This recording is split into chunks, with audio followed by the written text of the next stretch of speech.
Good evening. Jamie said good evening too at the very same time.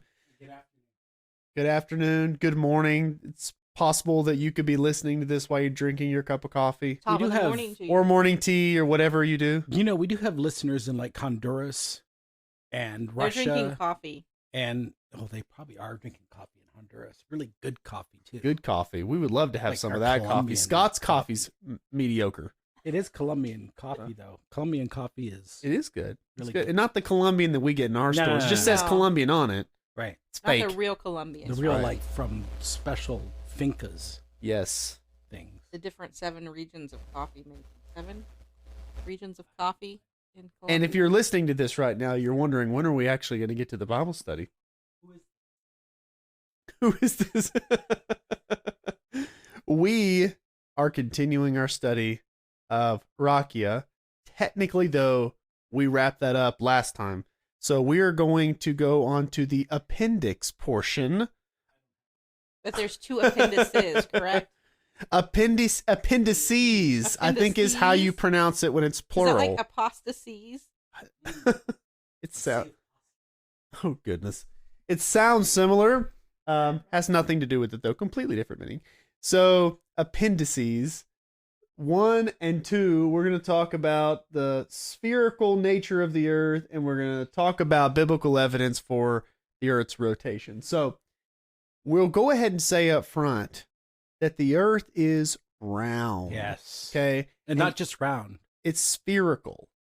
It's not a dome. It's not a dome. So what I want to say first and foremost is, even if the Bible did not tell us that the Earth is round and that it rotates on its axis, we already know that. And the Bible doesn't have to tell us all of these things, because he gave us minds, he gave us senses for us to study his world. And while we read the Bible, we find many advanced scientific statements there. There are many advanced scientific ideas that we discover, and we're not going to find those in the Bible because God gives us a special revelation, not a scientific handbook. Now, nothing in the Bible will be unscientific. It will all be accurate because God's word is inerrant, but that doesn't mean that God has to give us a list of different scientific facts. Learned something about the word omniscient on Wednesday. Science, the SCIENT of omniscient, Yes. Mhm. Mm-hmm. yes, comes from the Latin science, You know? and God is the ultimate scientist. And He is. therefore He already set this up. He knows all things. And so God knew about this a long time ago. These basic facts that we're going to discuss tonight, I think that the Bible does give us evidence that these statements were made in the Old Testament, that the earth is round, that the earth rotates on its axis. I think there's evidence for that in the Old Testament, and we'll look at one New Testament example. But there are different creation ministries that they just emphasize things more than others. So, for example, Answers in Genesis, they will quote some of these verses, Mm-hmm. but other verses they think we should just leave alone. For example, when we talk about the rotation of the earth in Job 38, they think that that's not talking about the rotation of the earth and we should just leave it alone. But there are other creationists who believe that it is talking about the rotation of the earth. I've looked into it extensively. I've looked into it so much that I'm tired of looking into it. Okay, it's how my OCD brain works. And I've come away from it thinking that I think there's a good reason to believe that the rotation of the earth is implied in this verse that we're going to look at. And whenever you see the PowerPoints on our website when we post those, I think that you can make up your own mind about it. And once you see some of the pictures, once you see some of the illustrations, because there is a visual component to the verse that we're going to look at, and it's best understood if you have in mind what is being referred to. There's actually an ancient Near Eastern practice it's being referred to, and so the slides kind of give you some more details there. But we're going to look at some verses tonight. Since we only have 2 slides we're going over, we're just going to look at these verses one at a time. You know, why not? It's a Bible study. So the first verse we're going to look at is in Isaiah 40, verse 22. And this is one of those verses that's quoted all the time on the internet, and not just on the internet, but anytime someone talks about science in the Bible, you can guarantee they're going to talk about Isaiah 40, verse 22. Now, the critical scholars, and when I say critical scholars, I'm not using critical in any good sense. I mean the skeptical scholars, people who spend their life studying the Bible but for some reason don't believe the Bible. Sounds like an utter waste of time to me. But these people will interpret this verse different than the way I'm going to interpret it. And there are some people who genuinely believe in a flat earth. They think that it's in the Bible, and they would interpret it differently as well. But let's look at Isaiah 40, verse 22. And it says, "It is he," speaking of God, "it is he that sitteth upon the circle of the earth, and the inhabitants thereof are as grasshoppers, that stretcheth out the heavens as a curtain, and spreadeth them out as a tent to dwell in." Now, if you were to look at some older commentaries, they would sometimes argue that when it talks about the circle of the earth, this is referring to the heavens being poetically described as a vault that's overarching the earth. And so some people would take that literally, and these would be the critical scholars saying that the ancient Hebrews believed in a solid vault. We already talked about that, so we're not going to rehash it. But that's what they believe it would be. This is a solid dome that's over the earth. The stars and the planets are embedded in it. And that's what the ancient Hebrews believed, according to these skeptical scholars. Other commentators would say it is a vault, but it's a vault used poetically. So this is not referring to a literal vault. It's referring to God stretching out the heavens, and it's likened unto a vault or a dome. After all, the heavens are not literally a curtain, but they're described as a curtain. So again, this is an analogy here. This is a metaphor. And so some other commentators will look at it that way. However, there are a lot of creationists, including myself, that believe this is not talking about a dome or a vault, whether literal or poetic, that is stretched out over the earth. This is talking about the earth itself. And so when it talks about the circle of the earth, that's talking about the shape of the earth. So some people think circle of the earth or dome of the earth is referring to the heavens above the earth. Yeah. But the most clear sense of the passage to me, I think anybody reading it for the first time would say, circle of the earth is referring to the earth itself. The circle of the earth refers to the shape of the earth. And when it says God sitteth upon it, that means God sitteth above. The Hebrew preposition here can be upon or above. And obviously it says God's looking down. So God's looking down upon, from above, the circle of the earth. And so if you were in outer space and you looked upon the earth, it's going to be circular. Now, some people would argue, well, this word doesn't necessarily mean a sphere. It could just be a circle. Well, there is no word in ancient Hebrew that literally means a sphere. What about like a ball? So the word for ball... Not bow. What's that? Not like Baal. bocce. Not like Baal. Bocce. No, that'd be Baal when it's talking about. Anyway, sorry. Baal. Taking down a Stargate reference. Yes. Okay. The word for ball. Hoog. This is one of those where you got to say it like with a little bit Hoog. of a guttural sound of hoog. So that doesn't say chug. No, it looks like chug, but it's pronounced hoog. But if you were to look at the Brown Driver Briggs dictionary, that's classic Hebrew dictionary. It's vault, draw round, or make a circle. So it is a noun and it is a verb, and they're spelt the exact same way. So if you were to look it up, if you were to look up the word hoog, it could be the noun, meaning circle or vault. And then it would also be used to refer to drawing round or making a circle, encompassing something, surrounding something. So obviously the idea of a circle is involved in both of those. Now, because there's no literal word in Hebrew for sphere, flat earthers would say this is talking about a disc. Right. It's a disc-shaped object, and God looks down upon it, and it's a disc. However, the Brown Driver Briggs dictionary, and this is considered a pretty reliable dictionary, it lists vault as a meaning. Now, vault or dome gives us a mental picture of something that is 3D. A disk is not 3D. A disk is a level plane. So if it's talking about something that's domed, okay, or that's shaped with roundness, and it's giving that to the earth, in my mind, you have two ways you can look at this. You can say, since it's applying to the earth, that the earth is 1/2 of a ball. So the earth is cut in half, like if we were to imagine it as a full sphere, it's cut in half and it's dome shaped, okay, which to me sounds absurd. Or dome here, the word in Hebrew is simply suggesting that the earth has a rounded surface.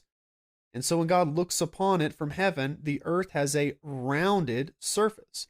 And since the word here does have a 3D idea involved in it, that it is best explained based on the knowledge that we have today that the earth, if you were to look at it, it's a dome. It's 2 halves to a dome put together equals a ball. It's a sphere. So God sits above and he looks upon the earth and it is rounded. So some people would say, again, the term doesn't have to mean sphere, but like I said, the lexicon gives us the idea of something 3-dimensional. So either you believe that the earth itself is a dome, okay? Not the sky, but the earth itself is some kind of dome, which, by the way, no one believes that. Flat earthers don't believe that. The critical scholars don't believe that's what it's referring to. Even the people that think the ancient Hebrews believed something very different than what we know the Bible teaches, the people who make up this whole thing and these illustrations and these charts, like this is what they believed, okay? Even those people don't think that they believed that the earth was actually in the shape of a dome. They believe that there was a dome over it, and that was the heavens. But here we're not talking about the heavens. We're talking about the circle of the earth. Yeah. Sorry, I'm go looking ahead. at Albert Barnes' commentary. He says the circle of the earth, or rather above the circle of the earth. Yes, that's what. That's what the NLT says. That's the preposition, all. And that's what I mentioned earlier. It can mean above or it can mean above the circle of the earth. Yeah. So he's to me, and I could be wrong, but it sounded like he's just talking about the heavens as opposed to the earth. You know what I mean? Like, I don't know. No, you're saying, okay, so again, what some people think is the circle of the earth is referring to the heavens surrounding the earth. Okay. However, I don't think that fits, because if you go to Job, and I don't have this reference on my slides, I'm sorry about that, but 22:14. it may be, but there's a reference to the circle of the heaven, or the heavens. He walks the circuit of the heavens. Yes. Job 22:14. However, that's the circuit of the heavens. right. If Isaiah meant that we're talking about the sky over the earth and God sits above the sky, then why didn't he just use the same expression, circle of the heavens? Right. But he says the circle of the earth. And so that implies that the earth is circular. And since the word requires some 3-dimensional picture, either it's half of a sphere and dome shaped, or it's a full sphere. And again, like I said, since no one believes that the ancient Hebrews believed that the earth was half a sphere, right, then I think that what that means is whatever perspective God looks upon the earth from, and that's everywhere, right? Because God's omnipresent, he sees everything from all angles at all times. When he looks upon the earth, it's vault-shaped. And if you were to look at a vaulted ceiling, okay, it's rounded, just like the earth's surface is. So, again, this term, hug, this verse doesn't require a spherical earth, but I think that the term is referring to the shape of the earth. So you're left with the earth either being a circle, and God sits above a disc, and he looks upon the earth, and from his perspective, it is a circle, disc. Or he looks upon it, and it's a circle from all angles because it's a sphere. And really, the whole argument depends on the meaning of the term. Is this 2-dimensional or is it 3-dimensional? And again, I think a great article that's about this is on the Creation Ministries International website, Creation.com. They have an article about it, and they bring up this lexicon, and they bring up the meaning of the term, and they also point out that if it's talking about the earth, and it seems to be talking about the earth, not the sky above the earth, but if it's applying this term to the shape of the earth in some form, then it is three-dimensional, and that seems to suggest the idea that the earth's surface is rounded.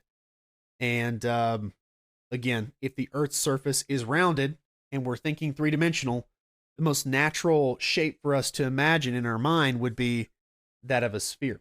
So that's Isaiah 40:22. We don't want to linger too much on that because there's some other verses that are equally interesting. But let's go to Proverbs 8:27. Proverbs 8:27. In this verse and Job 26:10 say pretty much the same thing. But Proverbs 8:27 says, when he prepared the heavens, I was there. When he set a compass upon the face of the depth. The face of the depth refers to the deep, the sea, the waters. And he set a compass upon the face of the depth. I have a little footnote here in my Bible that says that this means he inscribed a circle upon the face of the depth. And while right here it's not readily apparent that we're talking about the spherical shape of the earth, if you go to Job, again, this reference is very similar, Job 26:10. It says basically the same thing, that God inscribed a circle on the face of the waters. So what does that mean? There's a little bit more information given in Job. So I'm going to go there now. Job 26:10. 26:10. Yes, it says, he hath compassed, again, that same term, who. Right. He hath compassed or inscribed a circle. He hath compassed the waters with bounds until the day and the night come to an end. So imagine the earth. The earth, as we know it, is mostly water. So that's why it's a blue planet. And it says that God here, he compassed, that means he encircled the waters. And he appointed a boundary. And it says right here, that boundary is where day and night come to an end. They meet their terminus. Sure. So if you look up here, you can see this picture, which is illustrating the terminus, or the terminator. That is the boundary line between light and dark. Like Arnold Schwarzenegger. Not like that. Every time I say Terminator, or I think Terminator, I think of that. The NLT says that he drew the horizons on the ocean. Yeah, some people think that this is referring to the horizon. But I'm looking at the line there, and like when you're on one side of that line and you're looking at it, you're seeing the horizon. Yeah, explain just a little more. If you're on the earth, like you're over on the west side of that line, and you look the other direction, that's the horizon where the sun is coming up. And if you're on the east side and you look towards that line, you're seeing the sun setting at the horizon. That line's not fully visible if you're standing on the earth. Right, but it is in that picture. That's because it's outside in space. Because if God I wonder if drew you it, were to stand on that if line, God if half drew- of you would be light and half of you would be dark. that literally is the horizon. So Yeah.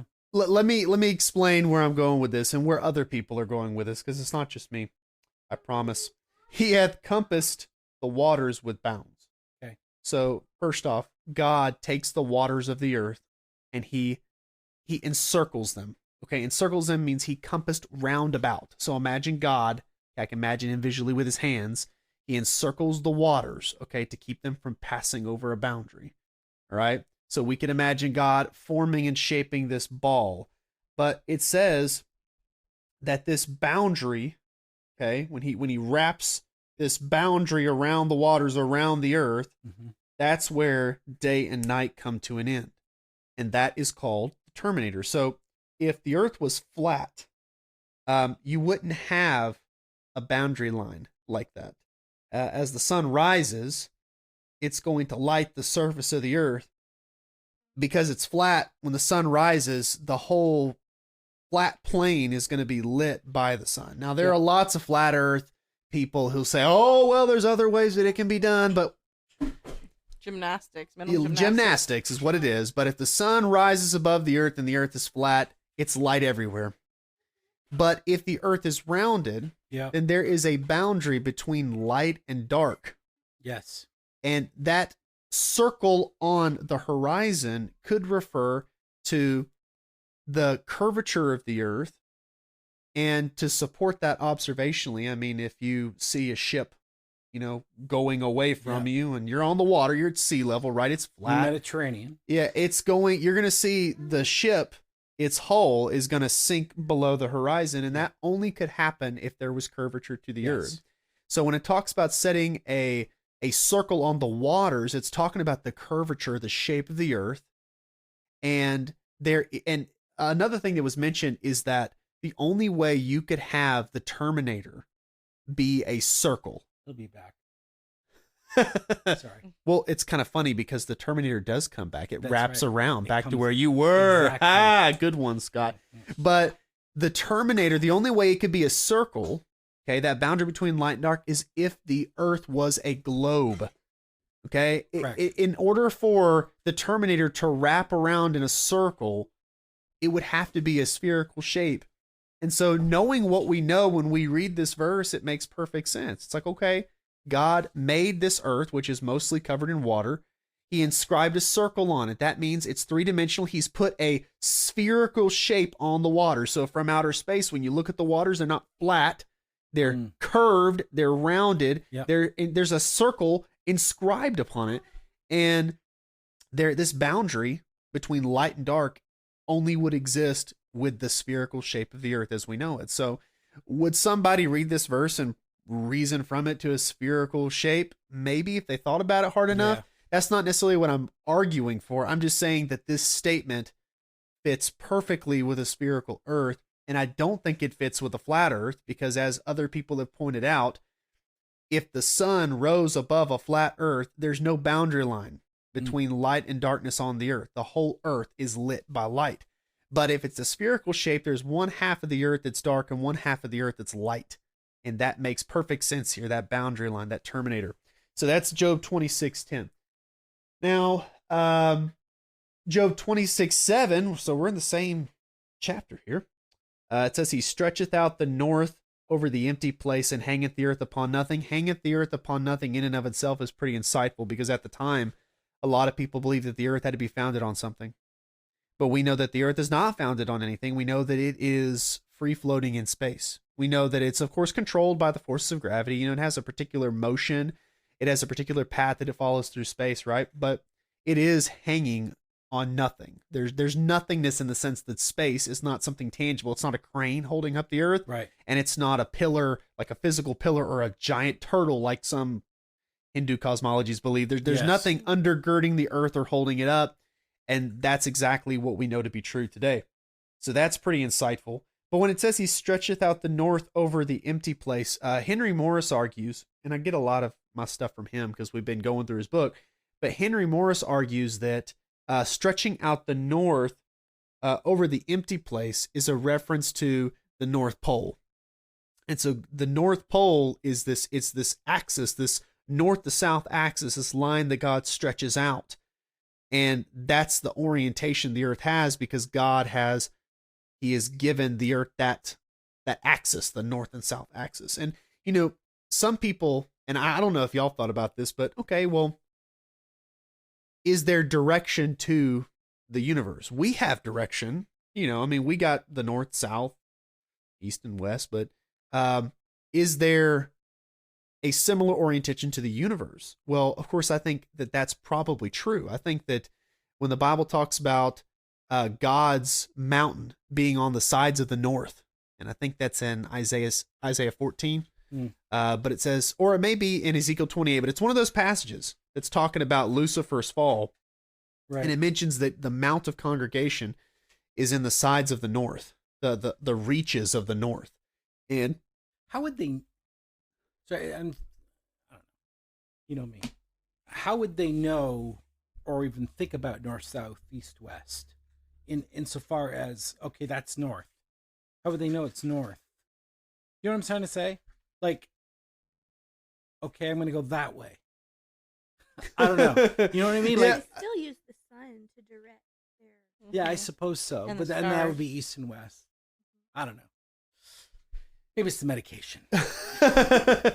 No, but I think it comes back to something. There has to be, you have to have a point of reference.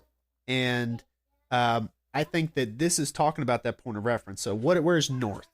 Well, we know the north is North Pole, okay? Right. But why is that north and not the opposite? Okay? I think that it's because God establishes true north.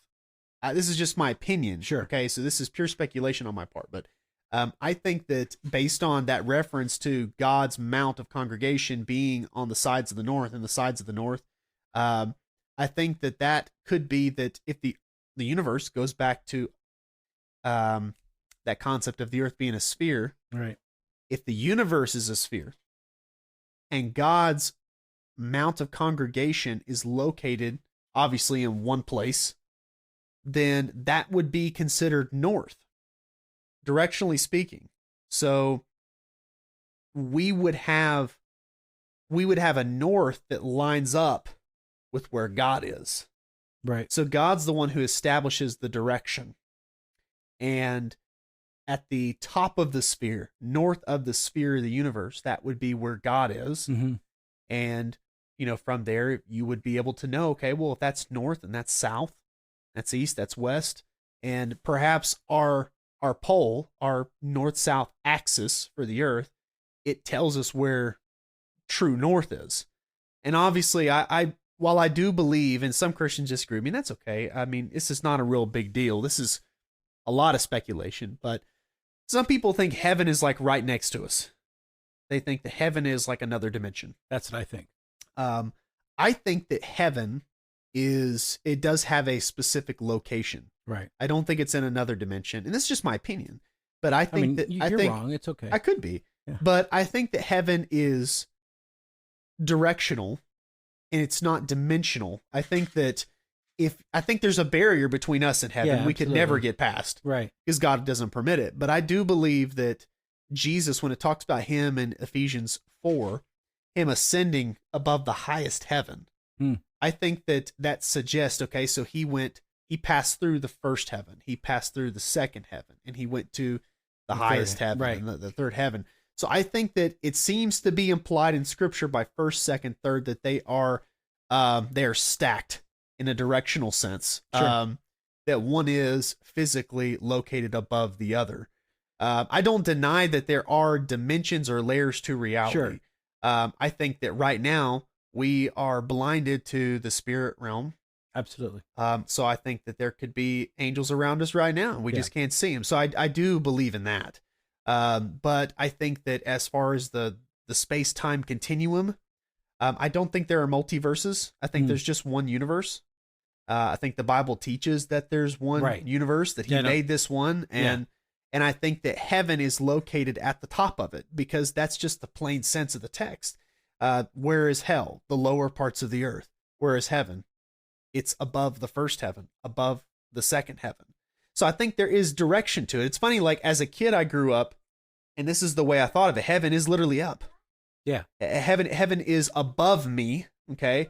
And perhaps it's due north. If you were to follow north and you were to track that path to the very edge of the universe, maybe perhaps you'd wind up in the third heaven where God dwells. Okay, speculation. Okay, Sure. obviously on that part, but where is hell? It's down. Yeah. Heaven is up, hell is down. Where'd that mentality come from? Is that naive? Is that because I was kind of told that when I got to college? That's naive to think that hell's down and heaven's up. And they would try to like allegorize that and be like, okay, well, heaven's up is in you're transcending, you're being elevated and you're being glorified, and hell is down because God's judging you and he's putting you down. And it was kind of like metaphorical, Yeah. allegorized some. And I'm like, no, I think it actually is up. I think heaven is up and I think hell is down. Now, as far as the lake of fire, don't even ask me about that, Right. because that's something the Bible doesn't tell us anything about. It Right. tells us there is a lake of fire. Right. So I have no idea where it is. But as far as like hell, Hades, Sheol, Yeah. Tartarus, where the angels are bound, the bottomless pit. I think the bottomless pit is in the earth. In Revelation, when it talks about the pit being opened up, I mean, the way it's described, there's a pit opened up, Sure. and smoke comes out of the pit. And so that implies that below our feet Is hell. is hell. And it talks about angels being bound at the Euphrates. Right. Okay. They're not bound floating in the air. They're no doubt bound under the Euphrates. So the idea of a prison, a spiritual prison being below us, I think is very well established by Scripture. And I think that just looking at it the other way, going the other direction, heaven is above us. Sure. But go ahead. I was thinking about this as I was reading the Bible, where Adam and Eve are cast out from the garden, right? Mm-hmm. And it says that the cherubim, I think it is, are guarding the gates. Yes. To the tree of life, and basically to the way to the tree of life. Yeah, right, the east. So we don't know where that is. So in my mind, that means, okay, it's there, but it's in a different dimension. And that's kind of yes, where I go I've with heard this. that. I've heard that many, many times. And again, it's possible. But I think that the Garden of Eden was also locational. I think that it was in our dimension, and I think that they came up to it, right? And they offered before the Lord. You ever wonder, like it says, Cain's offering was rejected, Abel's was accepted. There was some kind of visual display. Yeah. And now I don't know if this tradition is true, but the Jews obviously thought the same, that it was a visual display of God's acceptance. And they depicted it as fire came down and they consumed right Abel's offering. Yes. Now, it's not stated in Genesis, but that's very reasonable, I think. Sure. Just like the fire came down in the temple. You're right. Yeah. And in so many other places. Yes. For Elijah. So I think that when it talks about this fiery sword, yes, I think that was God's Shekinah. I think that was his presence. Sure. And I think it was in the shape of a sword because that was a representation of the fact that God's judgment was against them. But I think that the cherubim on either side were like the Ark of the Covenant. Mm-hmm. And so you had God dwelling at the edge of the garden with the cherubim on either side. So when they came up to the edge of the garden, it was there. Like they knew the garden. It's on the other side. We just can't go there. Now, what happened when the flood happened? Some people think that the garden was swept away. Some people think that it was maybe protected in some another dimension. I've even heard that this is a little fringy, but I've even heard some people think that it's under us. I've heard some people think that it's in the center of the earth. There's a hollow earth, and the Garden of Eden was somehow preserved in the center of the earth, and that is where paradise is. That's Abraham's bosom. Yeah, I've heard of that kind of stuff too. I don't think so. I personally don't think so. I think that if we say the Garden of Eden was a physical place on the earth, and the highest mountain was covered by water, unless we want to engage in idle speculation, which you could, I think that it's most reasonable the inference is that it was covered. It was destroyed. What made the Garden of Eden special? God was there. The tree of life was there. Yeah. But the tree of life is a literal tree, right? Right. And it could be swept away in the waters of the flood just as any other tree. Perhaps. We're not going to say, oh, well, the tree of life got swept away. I guess we're missing out. We're never going to get that back. Well, he can restore it just as he's going to restore all of creation. He's going to burn it up and make something new. So I think that the Garden of Eden doesn't have to be physically preserved for us to see it again one day. I don't think it's like God's got the Garden of Eden hidden right now and he'll make a big reveal one day. Right. I think the Garden of Eden was destroyed and God's going to fix it back up for us. He's going to present us with a brand stinking new one. That's my opinion. Yeah. But I just wonder if Ice Age, you ever seen the movie Ice Age? Yeah. Right. I think that maybe they're talking nothing. Forget it. Are you talking about like the Lost World in Ice Age? Where they go down and yeah. And there might be something like that. Who knows? We haven't gone. Rudy. Yeah. That's a funny movie. Who knows what's down there? I know a lot of people get into the whole hollow earth theory. I think they're obviously. But you think that hell's down there? Yes.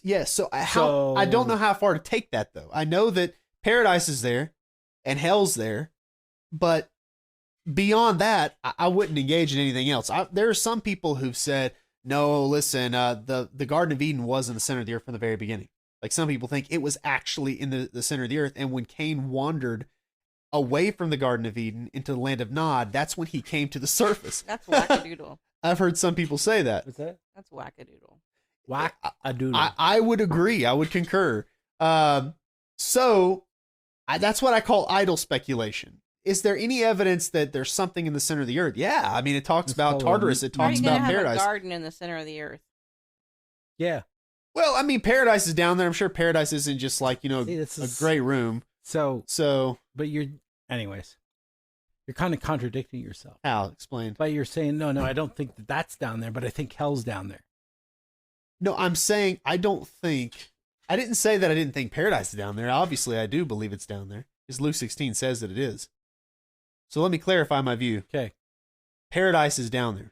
Okay. With hell. Abraham's Hell bosom. is down there. There's an impassable gulf between the two. Okay. However you want to visually imagine that. The rich man and Lazarus. Okay. So that's Luke 16. And there are other references too that talk about the lower parts of the earth and the bottomless pit. Down, they're talking about the South Pole. Talk about what? The South Pole and the heavens at the North Pole. Because you were kind of alluding to that earlier as well. Up, down, No, north, south. I think that Are you the saying center of Antarctica the is hell? earth. I'm just being.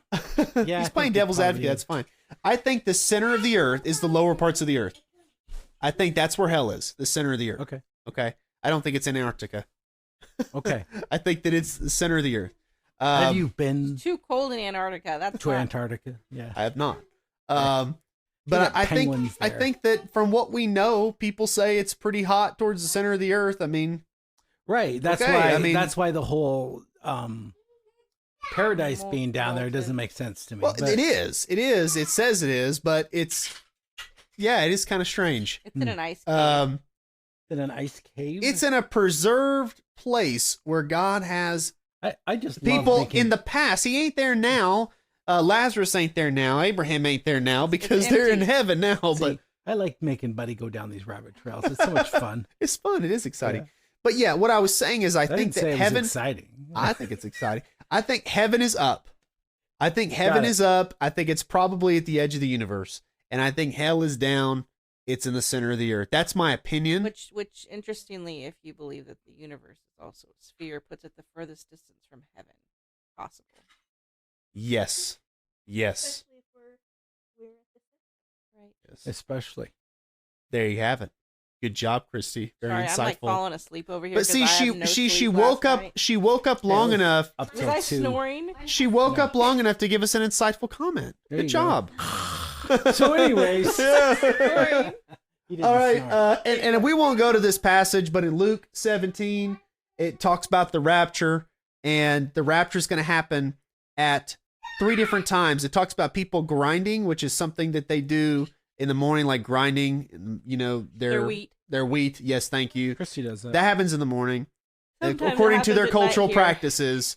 It talks about people being asleep in their bed at night, and it talks about people working in the field, which is midday. So, I mean, it's at each time the rapture is going to happen where one is taken and one's left behind. So that would Oh, imply that's what we're talking about. that would imply time zones. That would imply that it is light on one side of the earth and dark on the other. That's impossible with a flat earth. That means the earth is a sphere. And we know that happens. We can talk to people on the other side of the earth. Exactly. Night. See, there's lots of confirmation. There's no doubt about it. It's just a question of whether or not the Bible teaches it. And these teachings that we're looking at are best fitted with the idea of a spherical earth. So I don't think the Bible teaches a flat earth.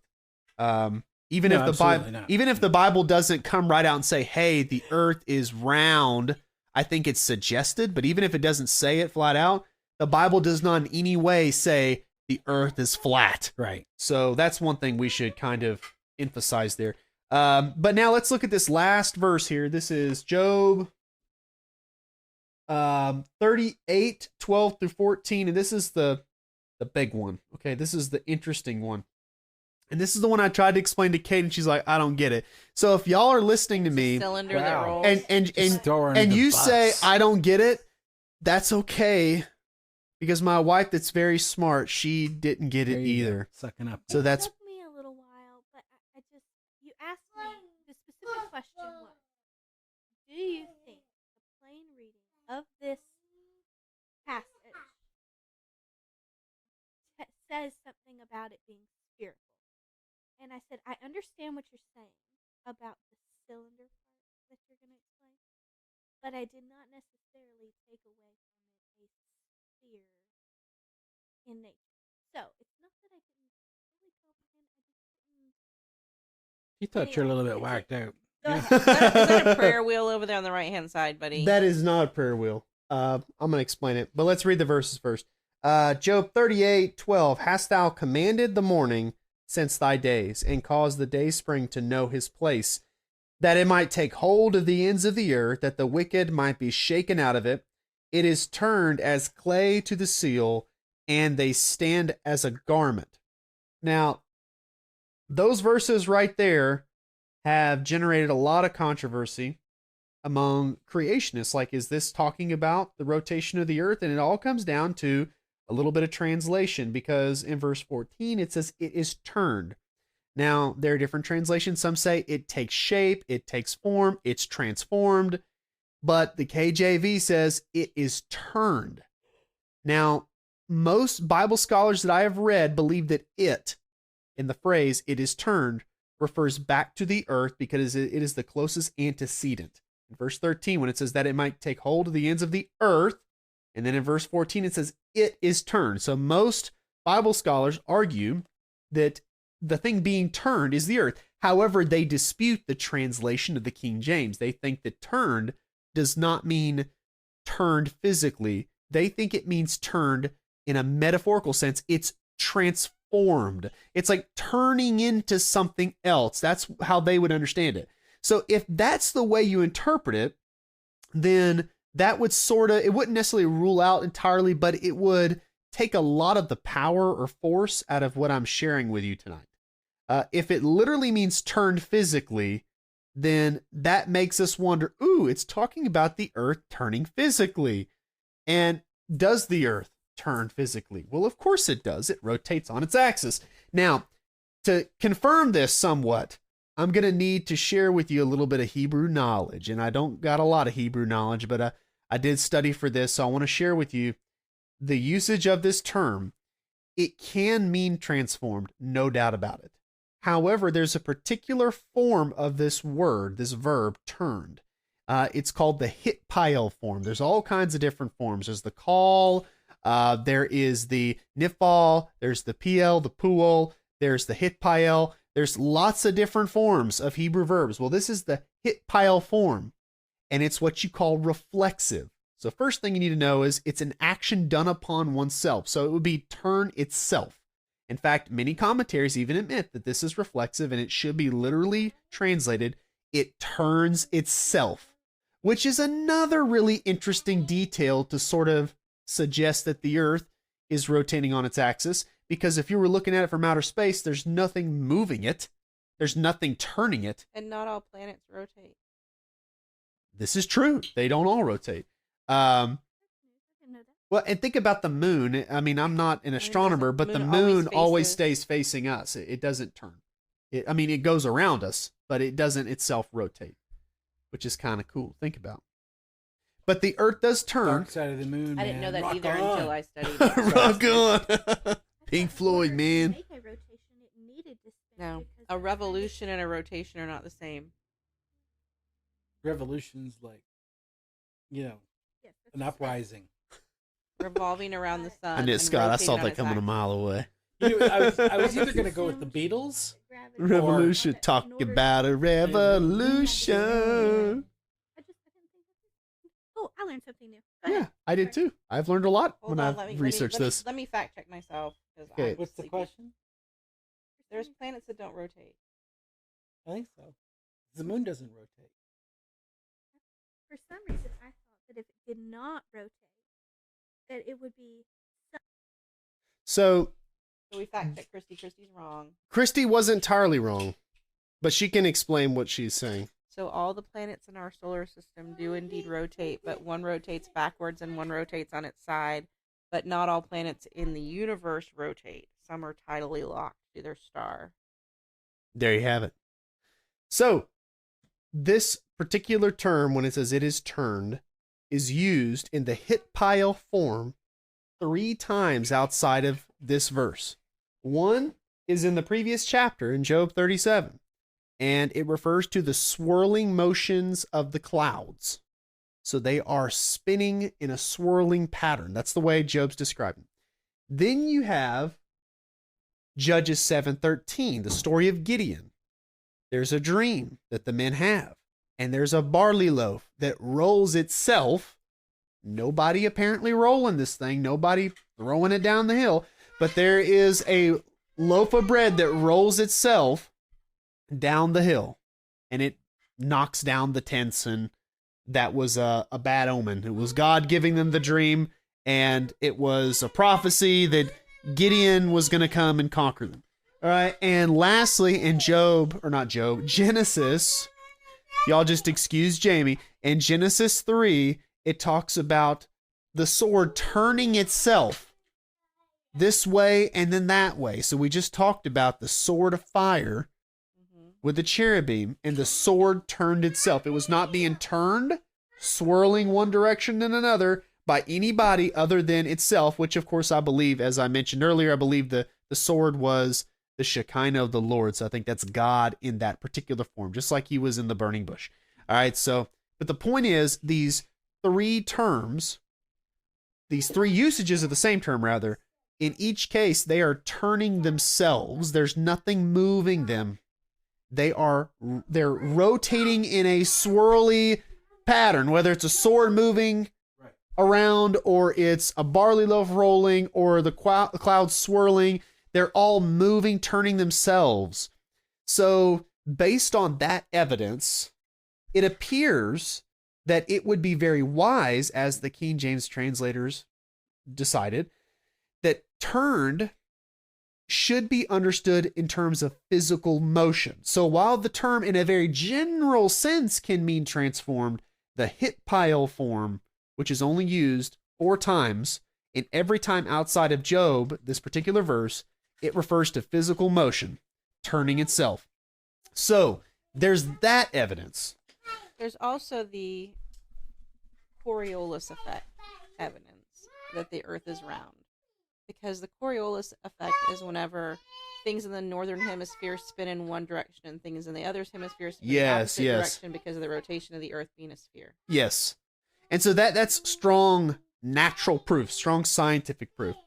But the debate is, even among creationists who agree, hey, the earth is round and it rotates, it's does this particular passage teach it? And so what we can say about this is that the physical rotation of the earth is possibly implied because the antecedent of the word it is the earth, and turned should be understood in terms of physical turning. So the earth is turned. Now, what is he talking about here? He's talking about, again, going back to verse 12, hast thou commanded the morning since thy days and caused the day spring to know his place? It's talking about the sunrise. And in the context of sunrise, he says, verse 14, it is turned. And then it says, and they stand as a garment. Most commentators think that refers to the features of the earth. So they refers to the features of the earth that are previously unseen because they're covered in darkness. And then light sweeps over the earth and reveals the features of the earth. Specifically, verse 13 talks about the wicked. So the wicked are hiding in the dark, committing their sin in the dark. Light goes over the surface of the earth and reveals them and exposes their iniquity. So it's very poetic. There's more than just physical activity going on here because it's also talking about the sin of man, but it's talking about the sunrise, and it mentions that the earth is turned as clay to the seal. Now that comes to another thing we need to discuss. What does clay to the seal mean? So this is something you would not be able to appreciate unless you saw the picture. So when we put the slides up, you'll know what we're talking about. It's a roll that's embossing.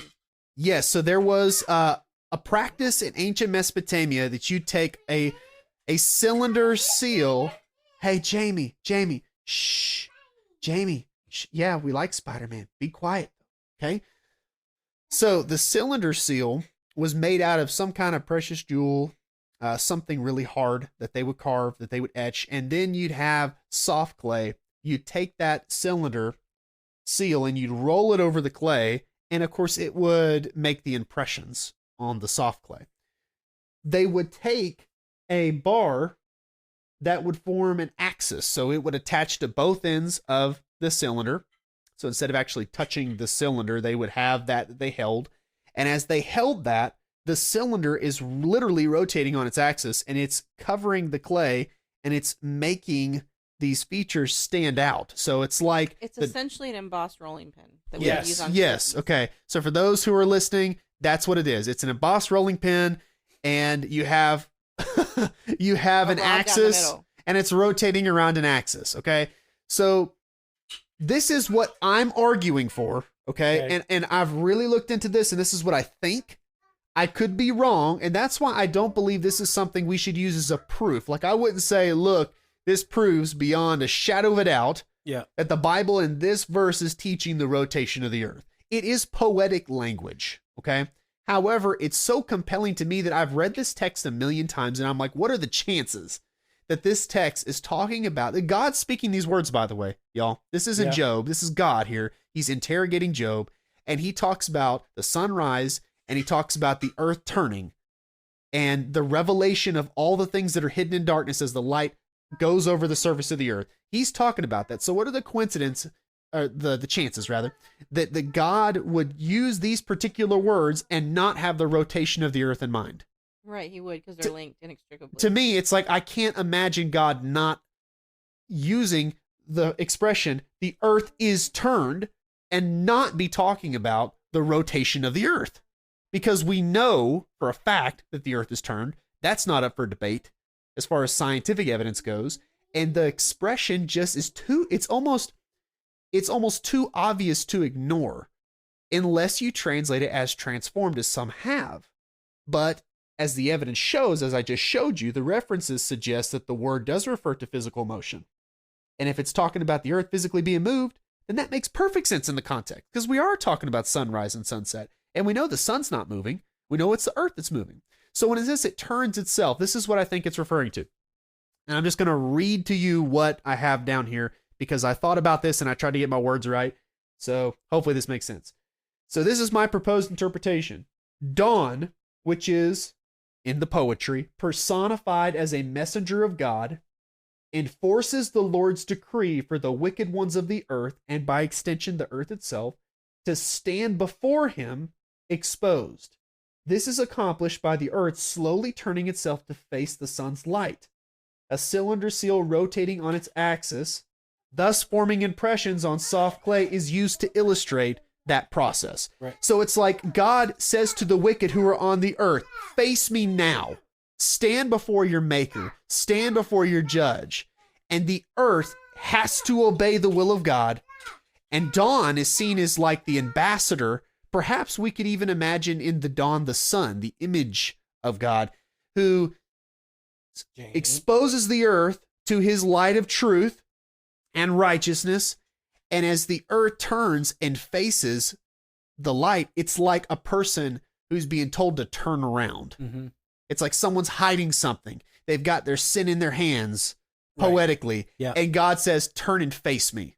And they turn themselves because they can't disobey. They cannot deny the power of God. Right. And so the earth turning itself is like the earth submitting to the will of God that's being enforced through dawn, which is serving as God's messenger. So when you look at it that way, it is not only powerful scientifically speaking in its illustration of the rotation of the earth, but it's also very powerful spiritually speaking, that you can't hide your sin from God.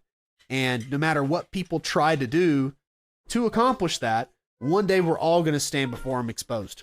Yeah.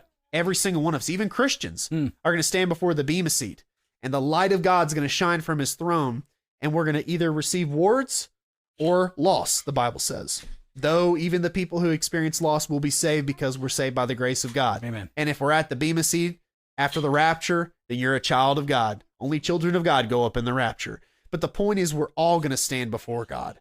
And so it's powerful spiritually. We can get a lot out of that. But I think that if you take the text at face value, as it's translated in the King James, which I think that's the best translation in this case, looking into it. And that's another thing I wanted to point out, that I've seen a lot of translations say transform, transform, transform. And I'm not going to deny that the term can mean that. It can, but the hit pile form is never used that way in the Hebrew Bible, in the few references. And guys, if you want to see these references, they're in, again, the Brown Drivers Briggs lexicon. And you can see that for yourself. But it reminds me of that story. I probably shared it with you before, but the story of the King James translator who was sitting in a congregation for one Sunday service, and a guy got up there and preached. He's a young man, and he started going on about how this particular phrase should be translated this way, and here are 3 reasons why. And then afterwards, the service was over, and the King James translator introduced himself very politely and says, I was actually on the committee that was in charge of translating that book and that verse in particular. And we were aware of the 3 reasons that you gave, but we had another 6 reasons why we should translate it the way that we did in the text. And he went through and explained those reasons to the young man, again, very respectfully and politely. And the young man was humbled by that. He was reminded of how important it is when you take the pulpit and you preach, that you do so not in pride, not arrogantly, like you know all the things, like you know and everything, but you approach the text, and you approach God and his calling for you to preach very humbly, and I hope that I always do that. But if you want that rolling pin, you can get it on Etsy, pretty sure. You probably can. Yeah. So that cylinder seal, again, check out our slides. We're going to post them up soon, and whenever you do that, you'll be able to see what we're talking about. I can put a link to the rolling pin too. You can, because it's essentially a rolling pin. That's what it is. We have several downstairs. They make them with a handle like that. Seriously, in Eastern Europe especially. Yeah, well, there you go. I mean, that's what they were doing ancient times. So here are some recommended sources, and this is where we'll wrap up because we need to be done. Biblical Creationism by Henry Morris is great because he goes through every section of the Bible, Old Testament and New Testament, and he even goes through the Apocrypha and some other texts outside the Bible. And he looks at what they have to say about creation and the flood. So really good stuff. Waters Above by Jody Dillow. This guy has got the definitive resource on the canopy theory. And it's got a lot of math and a lot of science, and a lot of it goes over my head. Starlight in Time also kind of goes over my head. And it's by Russell Humphreys. And he has a lot to say about the canopy, but he thinks the canopy surrounds the universe rather than around the earth. And then The Panorama of Creation by Carl Baugh. Not Carl Baugh. Carl Baugh, yeah. Oh, that guy. I think he's got a bad rep. I respect him. I think he's got a lot of good stuff to say. Don't necessarily agree with everything that he said, but check out his book. It's a small little book. I said that. Yeah. It's a Carl little book. I just said a Carl little book. Carl. Carl, it's a great little book you got there. Absolutely. It is a good little book. Check it out. Those are some good resources. We hope that you enjoyed this. And maybe you got a laugh too. So God bless you. Have a good night.